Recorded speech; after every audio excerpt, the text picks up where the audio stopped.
दीन धर्म क्या है? दया के बिना कोई धर्म नहीं है। इसलिए परहित धर्म है। परहित तो जानते नहीं, अपना हित जानते हैं तो धर्म काम हुआ, अधर्म हो गया। वो अधर्म के रास्ते पे चले हुए, धर्म के रास्ते पे नहीं है। जब भाई जोगा सिंह ने चिट्ठी को देखा, देखते ही वहीं छोड़ दिए। कहने लगे अरे फेरे, बोला कि गुरु का हुक्म जो है वो पूरा करूँगा।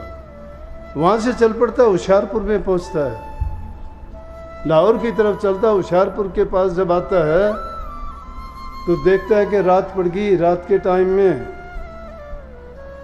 गुरु महाराज ने रचना रची, मन खराब कर दिया उसका। उसके विचार बड़े विकार पैदा हो गए उनमें।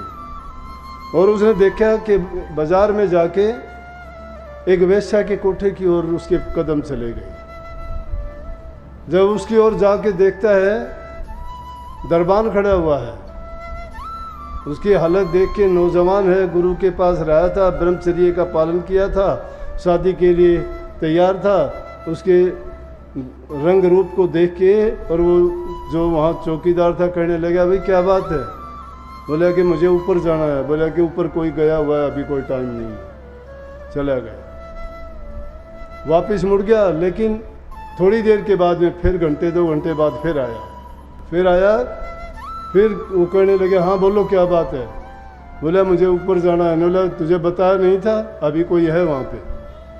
फिर वापस चले गया। तिबारा जब गया तो सुबह का टाइम हो गया। हमारे ऋषियों ने सुबह के टाइम को ब्रह्म मुहूर्त का जो टाइम बताया, देवताओं का टाइम कहते हैं। हम भी बच्चे थे जब बूढ़े बुजुर्ग कहते थे कि सुबह देवताओं का टाइम होता है। सुबह के टाइम में पर भी बढ़ती है, रोजगार बढ़ता है। जो इंसान सुबह जल्दी उठता है और वो परमात्मा की जो पूजा करता है, उसको याद करता है, तो उसको दात बख्शी जाती हैं। जो इंसान लेट उठता है दिन निकलने के बाद, तब तक वो दात बढ़ चुकी होती हैं। देवता उस टाइम तक सब कुछ बांट के चले जाते हैं। तो इसलिए जो इंसान जल्दी उठता है उसके फ़ायदे तो बहुत ज़्यादा हैं। ऋषि मुनि संत महात्माओं ने इस ब्रह्म मुहूर्त में उठने के लिए सबको कहा कि ब्रह्म मुहूर्त में सो के जागे, कर स्नान भजन में लागे। कि उस ब्रह्म मुहूर्त में उठ के इंसान स्नान वगैरह करके अगर प्रभु की भक्ति में लगता है तो शांत वातावरण में उसका ध्यान अच्छा लगता है, सुमन अच्छा बनता है। क्योंकि मन में कोई विचार नहीं होते, एकदम शांत वातावरण होता है। सुबह के वातावरण में कोई किसी प्रकार की शोर शराबा नहीं। और उसमें कहते हैं कि देवता लोग विचरण करते हैं तो वो उनको बहुत आशीर्वाद देते जो फलीभूत होता है। सुबह का टाइम आ गया, लेकिन जो बुराई सिर चढ़ के बोलती है वो टाइम नहीं देखती, कोई भी इंसान को गिरा देती है, कभी भी गिरा देती है। ये इंद्रिय भोग ऐसे ही हैं। इसीलिए इस काम को कहना कि काम काम सभी कहें, काम न चीन्या कोई, जितनी मन की कल्पना काम को हवस होए। मन के अंदर कोई भी कल्पना उठते, काम तो सभी हैं, लेकिन ये काम वासना थी। उस काम वासना ने उसको इतना दुखी कर दिया कि वो सुबह के टाइम में भी गुरु भक्त होते हुए भी उसने ख्याल नहीं किया कि क्या वक्त है परमात्मा के जपने का, उसको याद करने का, ध्यान करने का टाइम है। और उस टाइम पे भी जाके खड़ा हो गया। जब वहाँ जाके खड़ा हुआ तो कहने लगा कि अरे तू तो कोई गुरु भक्त नज़र आता है, तुझे शर्म नहीं आती? ये ब्रह्म मुहूर्त का टाइम है, परमात्मा का भक्ति करने का टाइम, और तू नालायक आदमी किस काम के लिए तू भाग्या फिरता है? उसी टाइम उसकी बुद्धि ठिकाने आ गई। ओह कि देखो इस आदमी ने और तेरी आंखें खोल दी, तू कितना गंदा काम करने चला था। वहाँ से तो देखो उसने गुरु के कहने से फेरे भी छोड़ दिए लेने, और वहाँ आके उसके मन ने कितना उसको विचलित कर दिया कि गुरु का वचन भी भूल गया। शादी में इतनी बड़ी जो कुर्बानी दे के आया था वो भी उसने भुला दी, और किस काम के लिए निकल पड़ा। वहाँ से वो शर्मिंदा होके दबे पाँव, और जब लाहौर आया मजलिस बैठी हुई थी, संगत बैठी थी, गुरु महाराज विराजमान थे। तो गुरु महाराज जब विराजमान थे तो वो नींद से यूं ऊँग रहे थे। पूछने लगे कि जी आज क्या बात है, आप सोए नहीं क्या? बोले भाई जोगा सिंह ने नहीं सोने दिया मुझे पूरी रात।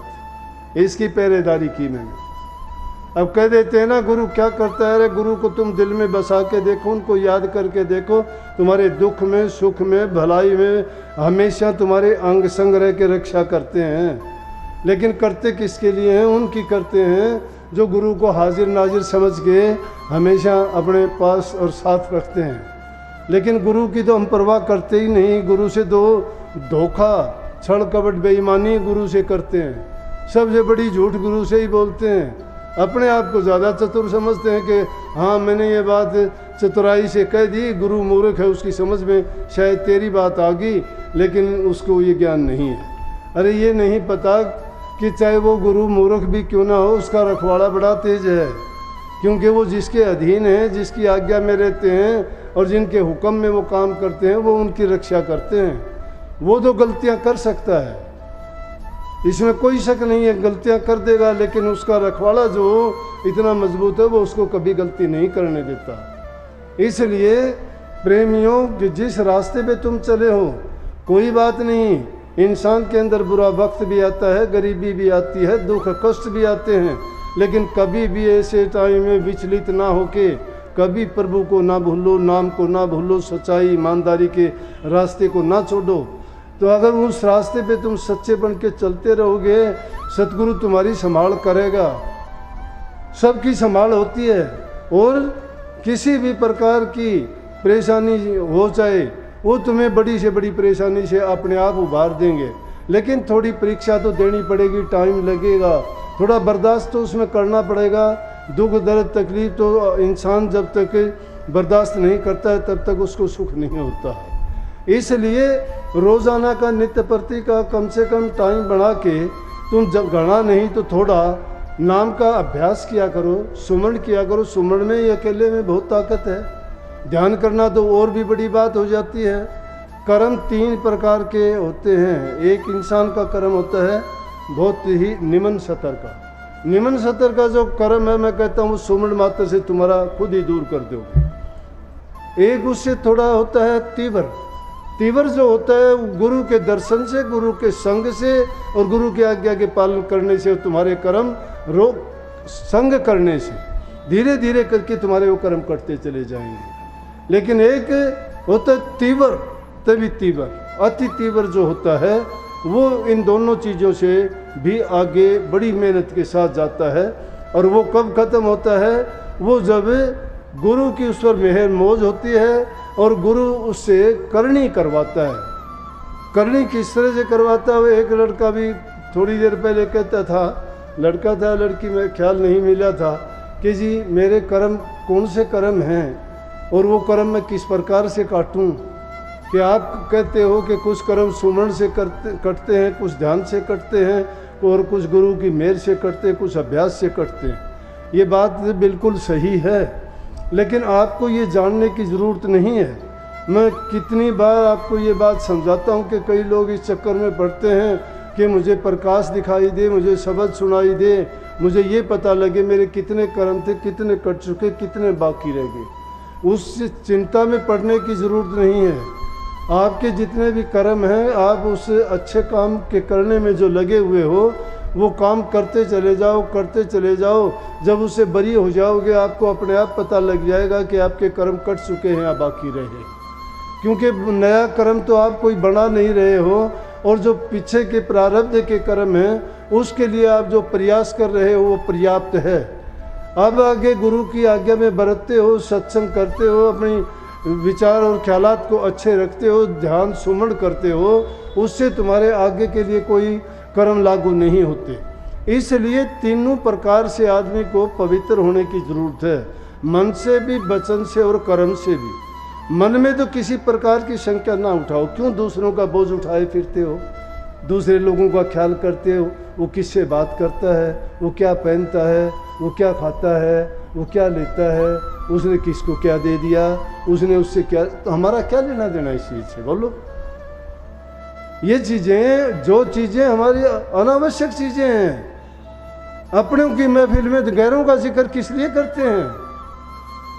हमारी सारी शक्ति का विनाश हम बेकार की बातों में क्यों करते हैं? अरे तुम अपनी अच्छाई की सोचो ना, अपने बारे में सोचा करो, क्या मेरे अंदर कोई सुधार हुआ? क्यों नहीं करता मैं अपना सुधार? अपने आप को कभी लानत देते हो कि मैंने आज तक ये बुराइयां क्यों नहीं छोड़ी? गुरु बार बार कहता है कि तुम नाम का सुमरण करो, क्यों नहीं करते आप एक मिनट के लिए भी? कहते हैं कि ईर्ष्या निंदा ना किया करो, क्यों करते हो फिर भी? चुगली करते हो एक दूसरे, किस लिए करते हो? क्या मिलता है बुराइयां करके तुम्हें? खुद दुखी होते हो, दूसरे को दुखी करते हो। कड़वा वचन अग्नि जैसा है, जाल के छार कर देता है, खुद को जलाता है, दूसरे को फूंक देता है। स्वामी जी महाराज कहते हैं कटु वचन मत बोल, तेरे भले की कहूं। क्यों बोलते हो कटु वचन किसी को? मीठा बोलो। मीठा बोलना वशीकरण है। अच्छा बोलना, मीठा बोलना, सच्चा बोलना सबको अच्छा लगता है।